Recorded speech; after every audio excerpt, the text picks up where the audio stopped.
오순절 성령 강림 이후에 사도행전에서 발견되는 예루살렘 교회의 세 가지 중요한 특징이 있습니다.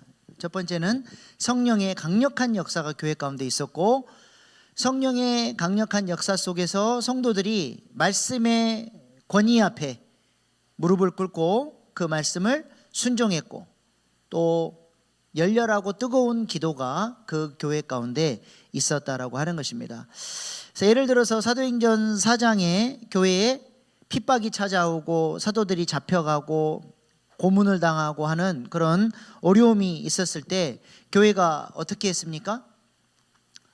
모여서 걱정하고 누구 책임이냐 손가락질하고 싸운 게 아니라 한 마음으로 모여서 기도했습니다. 그 기도를 통해서 다시 성령의 역사가 강력하게 나타났고, 교회는 핍박에도 불구하고 하나님께서 기뻐하시는 일들을 이뤄가는 교회로 더욱 세워져 가게 됐죠. 또 사도행전 5장 6장에서는 교인들끼리 갈등이 일어나고 문제가 생겼습니다. 이때 교회는 다시 말씀의 권위 아래로 돌아가서 하나님의 말씀 앞에 엎드려지고 그 말씀 붙들고 기도할 때 교회가 다시 한번 성령의 역사로 능력 있게 일어나는 모습을 우리가 살펴봤습니다. 문제가 생기면 싸우고 비난하는 것이 아니라 교회는 문제가 생기면 어떻게 해야 돼요? 기도해야 돼요. 그것이 가장 빠른 길이요, 가장 강력한 줄로 믿습니다. 인간적인 서로 내 생각이 옳다고 주장하고 싸우는 건 아무런 도움이 되질 않아요. 우리 교회가 예루살렘 교회처럼 성령의 능력이 충만하고 말씀의 권위를 인정하고 뜨겁게 기도하는 교회 될 수 있기를 소망합니다. 이러한 교회 안에 있는 이 강력한 세 가지 무기, 말씀, 기도, 성령의 역사는 자연스럽게 성도들을, 교회를, 하나님을 사랑하는 교회를 만들어 갈 수 있도록 그렇게 역사해 주었고, 하나님을 많이 사랑하는 교회가 되니까 하나님의 갈망인 잃어버린 영혼들을 향한 관심을 가지고 전도하고 선교하는 교회로 나아가게 되었습니다. 그래서 예루살렘 교회에 강력한 성령의 역사가 있었다는 말씀이 있는 곳마다 이런 말씀이 항상 뒤를 따라요. 2장 41절 말씀 보세요. 그 말을 받은 사람들은 세례를 받음에 이날에 신도의 수가 3,000이나 더하더라. 하나님의 말씀이 선포되고 성령의 강력한 역사가 나타났더니 어떤 일이 일어나요? 수많은 사람들이 주님께 돌아오는 역사가 일어났다는 거예요. 2장 47절도 보세요.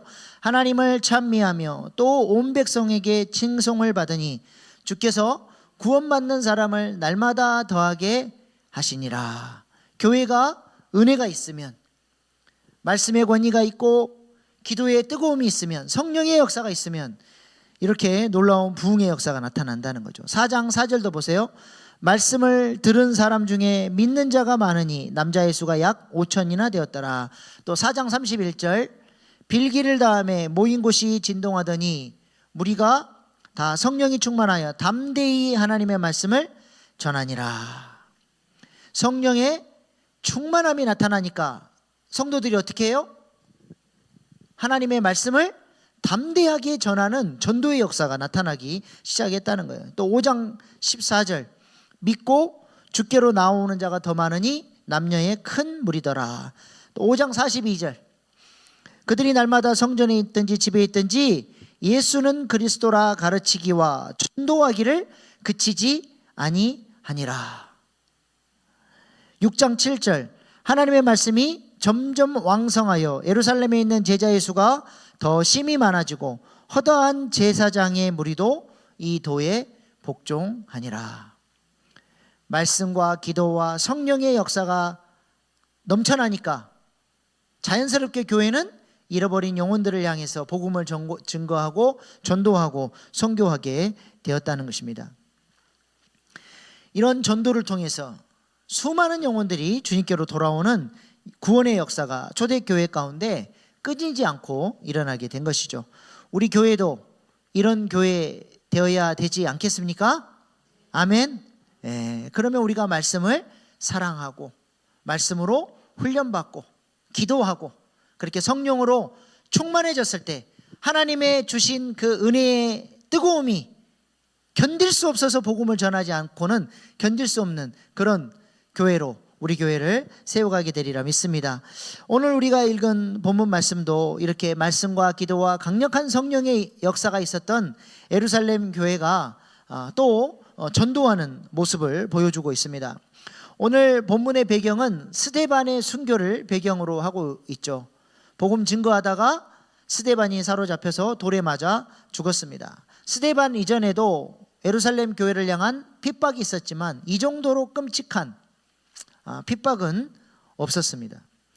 이러한 피 흘리는 이 스데반의 순교를 기점으로 이제 예루살렘 교회에는 큰 박해가 일어나게 됐고 그 박해를 피해서 모든 제자들이 유대와 사마리아 땅으로 흩어지게 됩니다.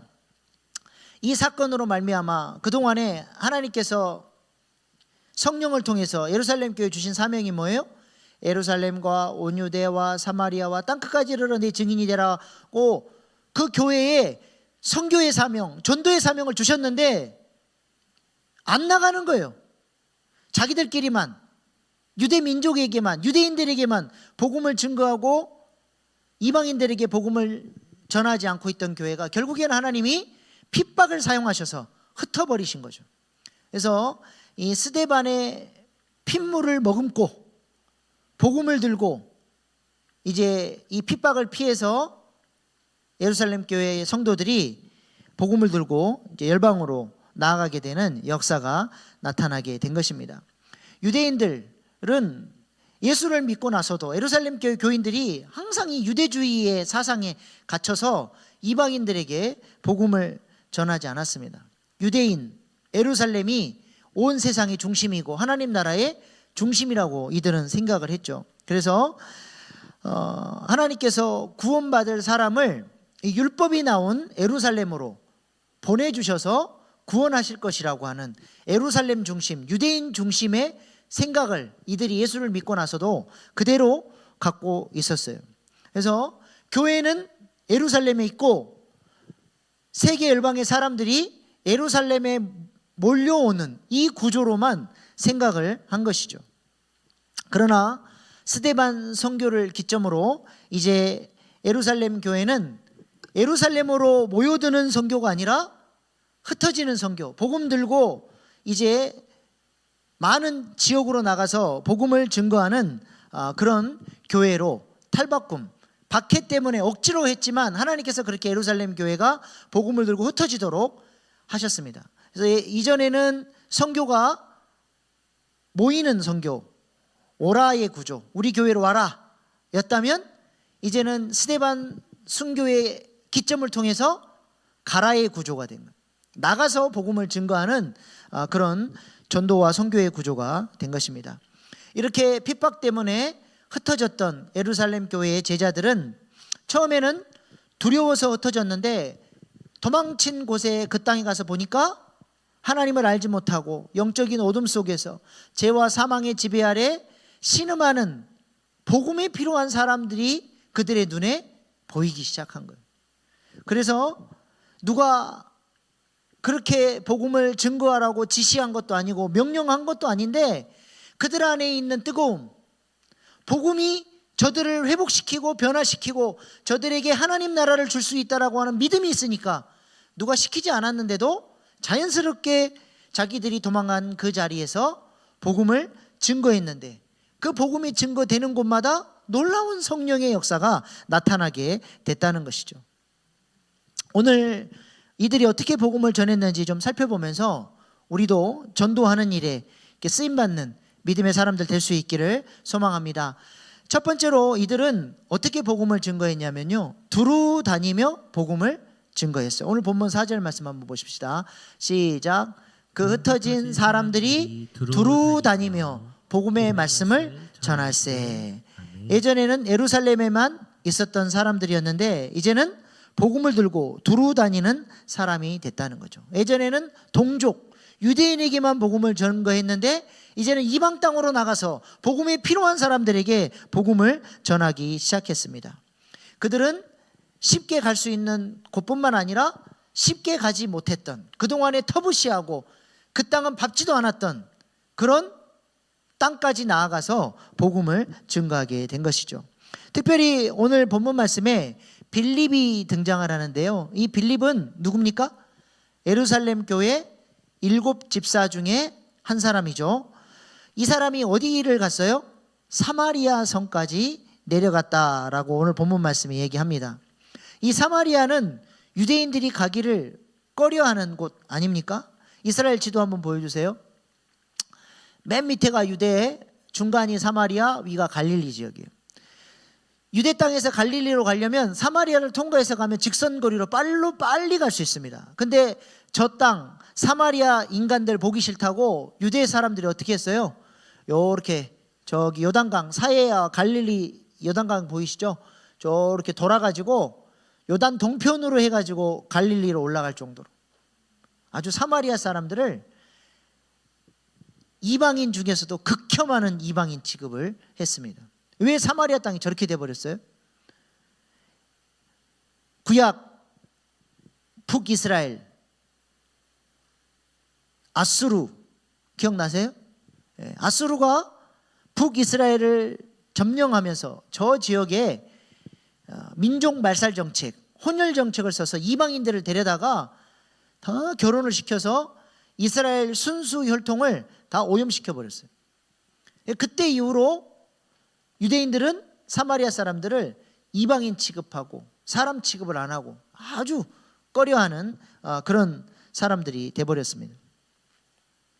그런데 예수님의 십자가의 복음에 감격이 있는 빌립이 예루살렘의 핍박 때문에 정신없이 도망을 쳐서 정신 차려보니까 사마리아 땅까지 왔단 말이에요. 근데 그곳에 복음이 필요한 사람들이 눈에 들어온 거예요. 그리고 그 예수님이 주신 사랑의 마음을 가지고 성령의 능력을 따라서 사마리아 성에 복음을 전하게 된 것입니다. 두루 다니면서 복음을 전했더니 어떤 역사가 일어나요? 치유와 회복의 역사, 놀라운 기적의 역사, 그들 안에 큰 기쁨, 사마리아 성에 복음으로 말미암아 큰 기쁨, 예수님을 만나는 감격, 구원의 이 감격이 그 지역에 터져나오게 됐다는 것이죠. 그러므로 복음 전파는 가만히 있으면 안 되고 어떻게 해야 돼요? 우리가 복음을 어떻게 증거해야 됩니까? 두루 다니며 복음을 전해야 하는 거예요. 전도는 안 하면 아무 일도 일어나지 않습니다. 그러나 열매가 적어도 하면 열매를 주는 거예요. 노방전도 백날 해도 열매도 없던데요? 아니요. 나도 모르는 사이에 내가 전한 복음이 어떠한 역사를 일으켰는지 모릅니다.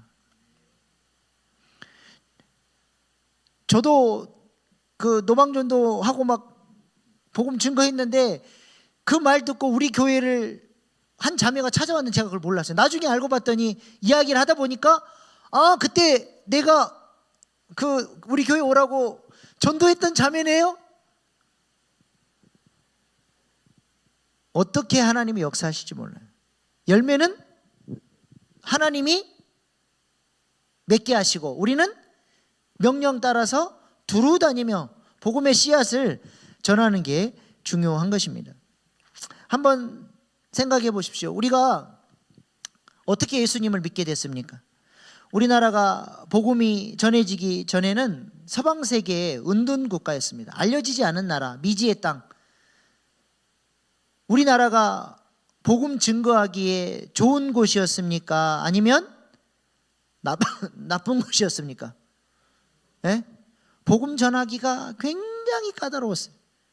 쇄국 정책으로 안 그래도 잘 알려지지 않은 나라가 꽁꽁 그냥 열쇠 걸어 잠그고 우리끼리가 조사오니 그러고 살아요. 복음을 증거하기 너무 어려운 나라였어요. 그러니까 조선 땅에 발을 내딛자마자 토마스 선교사는 복음 한번 증거해 보지 못하고 순교를 당하지 않았습니까?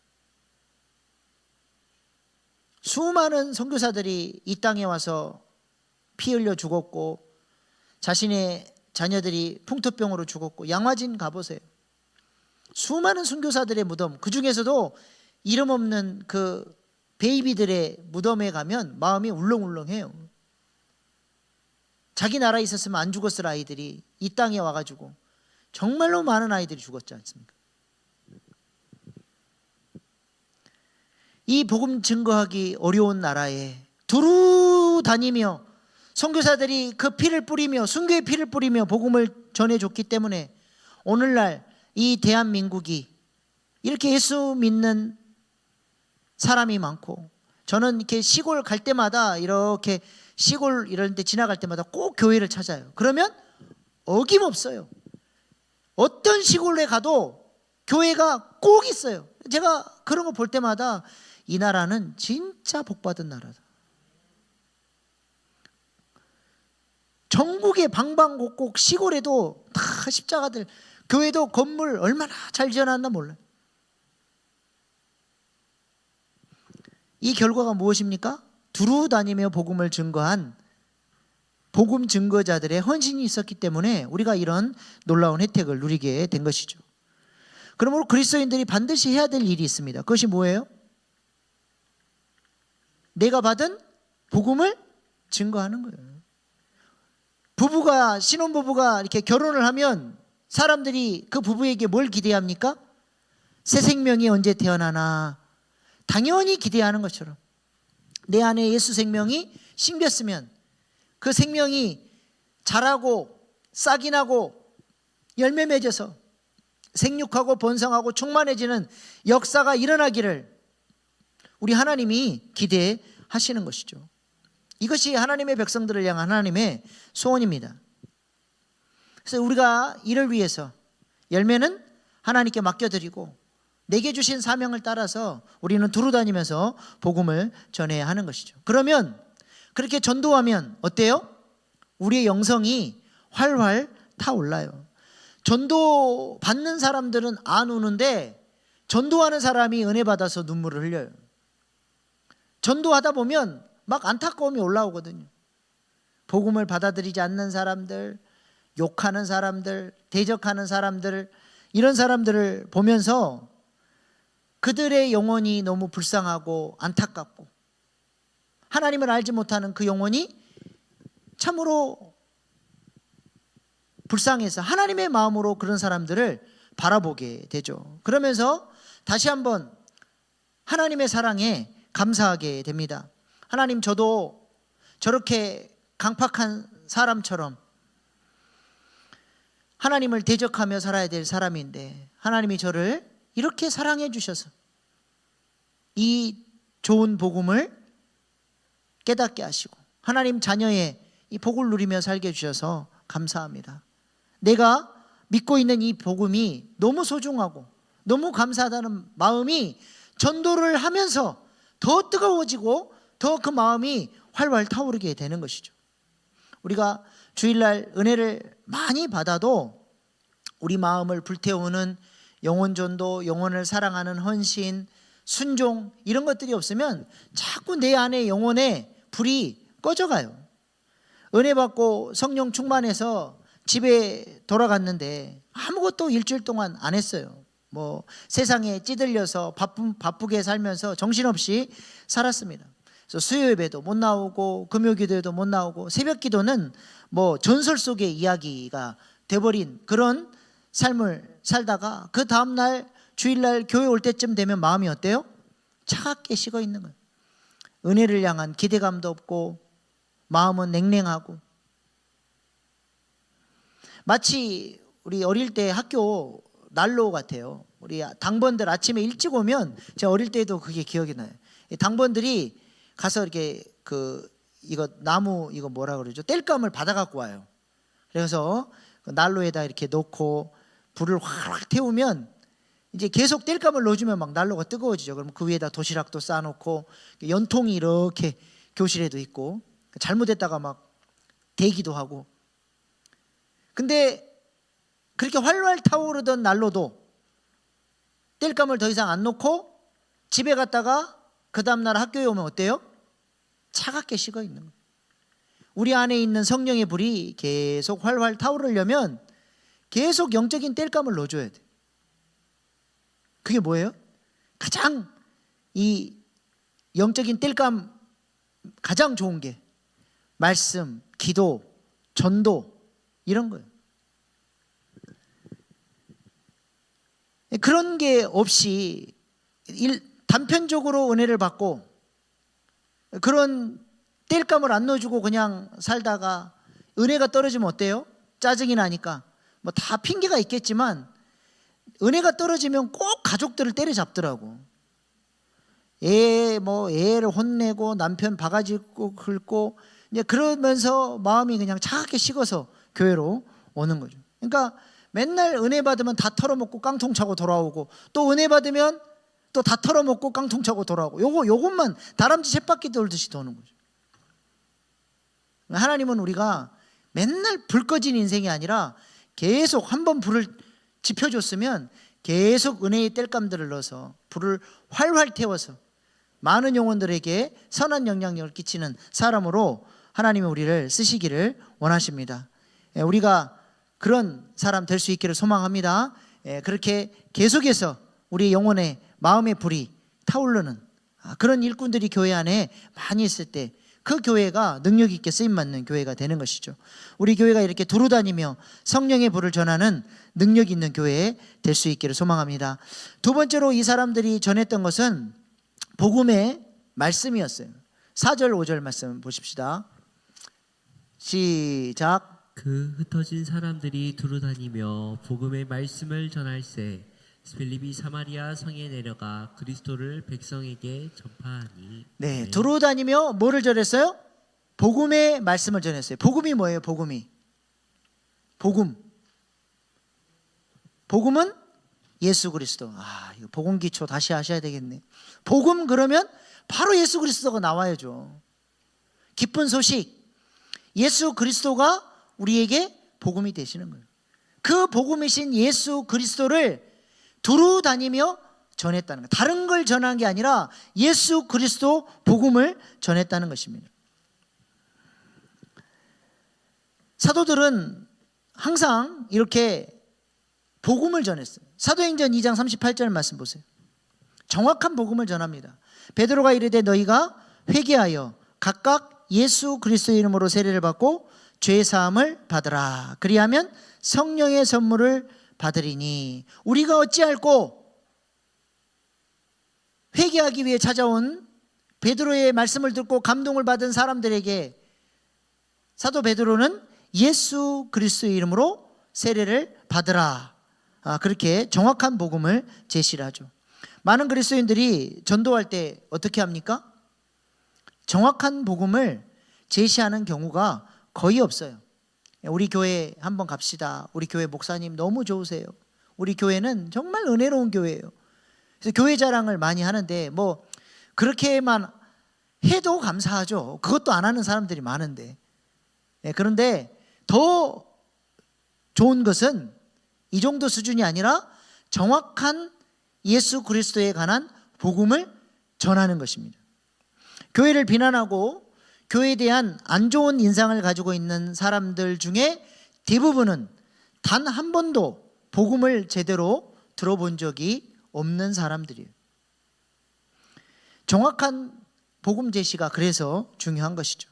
우리가 흔히 가족들 또 주변 사람들을 전도하고 싶은데 전도가 잘 안 될 때 이렇게 물어봐요.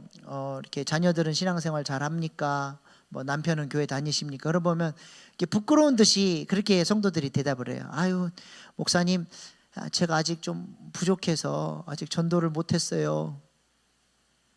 부족해서. 그 말은 뭐예요? 내가 더 성화되어지고 더 선한 영향력을 끼쳐서 이 사람들의 마음에 감화를 일으켜서 자연스럽게 교회에 올 수 있도록 해야 되는데 내가 아직 예수를 좀 시원찮게 믿어서 우리 가족들이 아직 예수님을 믿지 않습니다. 그 말이잖아요. 근데 난 묻고 싶어요. 성화는 그럼 언제 완성이 됩니까? 우리는 죽을 때까지 주님을 향해서 계속 자라가야 될 존재예요. 근데 그렇게 전도하고 싶고 교회를 데려오고 싶은 가족들이 있는데 아직 이 사람들이 교회의 발걸음을 옮기지 못하고 있는데 정직하게 돌아보십시오. 내가 단 한 번이라도 예수 그리스도에 관한 복음을 그들에게 한번 작심하고 전해본 적이 있는지. 단 한 번도 복음을 제대로 전해본 적이 없어요. 그러면서 항상 나는 부족해서 영향력을 내가 예수 그리스도의 이 모습을 잘 못 보여줘서, 그것도 맞는 말이죠. 예수 그리스도의 모습을 보여줘야죠. 그러나 그것보다도 더 중요한 것은 정확한 복음 제시가 더 중요하다라고 하는 것이죠. 우리가 아무리 성화되어져도 입을 열어서 직접 예수 그리스도의 복음을 말하는 것을 그것으로 대신할 수는 없다는 것입니다. 한번 생각해 보십시오. 사도행전에 엄청난 역사를 일으켰던 사도들이 얼마나 대단한 어떤 성화를 이루고 많은 사람들에게 감화를 일으키는 삶을 보여주고 사람들이 존경했기 때문에 그 사람들의 전도를 받아서 예수를 믿었습니까?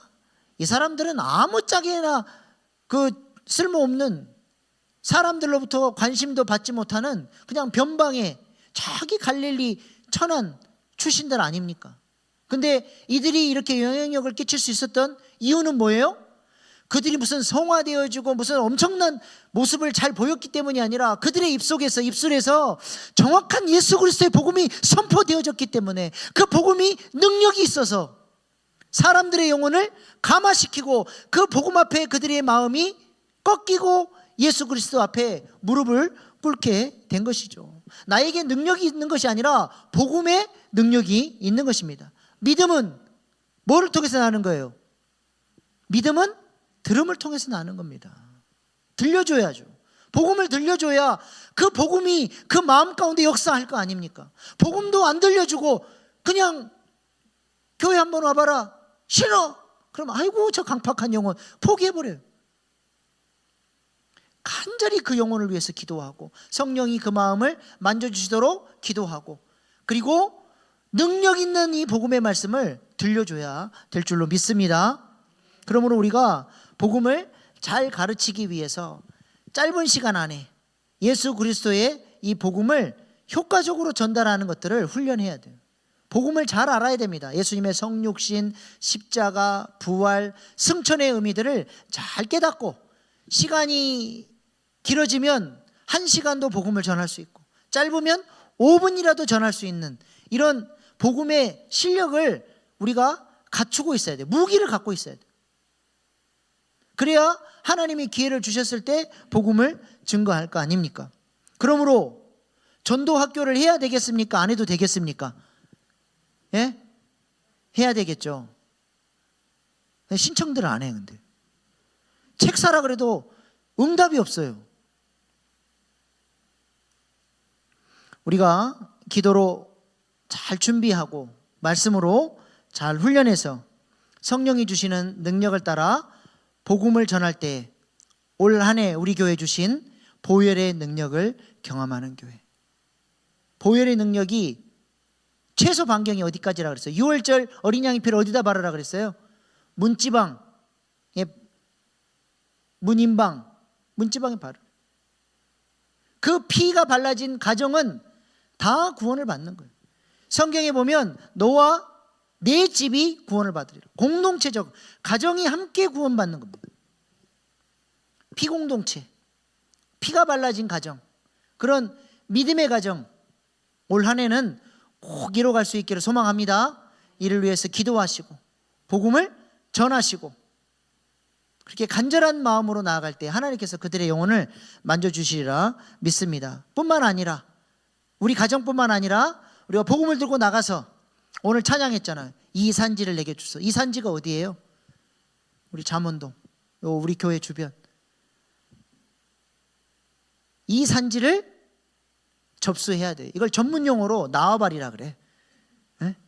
이 나와바리는 하나님이 우리에게 맡겨주신 구역이다. 여호와의 깃발을 꼽는 마음으로 우리가 두루 다니며 복음을 증거할 때 하나님께서 놀라운 역사를 이루어 주시리라 믿습니다. 저번에도 제가 한번 말씀드렸는데 벌써 시간이 저렇게 돼버렸네.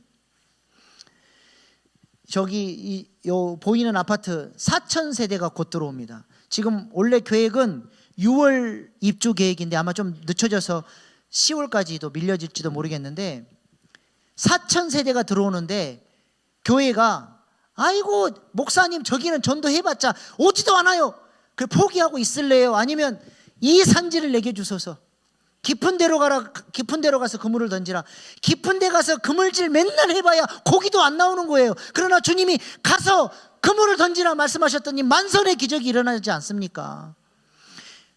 그 이 산지를 바라보며 선포하고 기도하고 하나님 저 영혼들 우리 교회에 보내주십시오. 우리가 확실하게 변화시키겠습니다. 우리 교회는 오기만 하면 변화되는 예수님의 제자로 변화시킬 수 있는 능력 있는 교회입니다. 우리가 말씀으로 준비하고 기도하고 그래서 아파트 전도법 공부하고 두루 다니며 복음을 증거할 때 하나님께서 예비하신 영혼들이 있어요. 꼭 우리 교회에 와야만 하는 영혼들이 있단 말이에요. 하나님께서 그 영혼들을 만나게 해 주시리라 믿습니다. 몇 개월 안 남았어요. 담임 목사만 맨날 거기 다니면서 땅밟기 하고 기도하고가 아니라 같이 하십시다. 할렐루야. 아이고 이거 아멘 소리. 이 산지를 정복하겠어요? 갈렙이 85세에 그 선포를 했어. 85세. 나는 나이 80, 갈렙보다 나이 많은 사람 손 드세요. 빼드릴게. 86세부터 열애시켜드릴. 그 아래로는 갈렙 밑으로는 다 밑에 줄 서세요. 그래서 우리가 복음 증거하고 두루 다니면서 영혼 살리는 일에 교회가 이걸 포기해버리면 더 이상 그거는 교회가 아닙니다. 영혼 살리는 일을 포기해버리면 그냥 친교 모임이지 무슨 교회입니까? 우리는 죽으나 사나 그 작은 자가 천을 그 약한 자가 강국을 이루는 그런 교회로 나아가야 되리라 믿습니다. 우리가 그렇게 두루다니며 복음의 말씀을 전하는 사람 될 수 있기를 소망합니다. 기도하시겠습니다. 오늘 주신 말씀 붙들고 복음 들고 두루다니면서 예수 그리스도의 피 묻은 복음을 전함으로써 영혼들을 살려내고 사마리아 성에 큰 기쁨이 있는 이 놀라운 역사가 일어나는 이 말씀처럼 하나님 우리 일신교회에도 두루 다니며 복음을 뜨겁게 전하는 하나님의 일꾼들이 일어나게 하시고 이 산지를 정복하며 하나님께서 기뻐하시는 사명들을 감당하는 일신교회 되게 해달라고 이 시간 주여 3번 부르고 간절히 주님 앞에 결단하며 기도하며 나가시겠습니다. 주여 주여 주여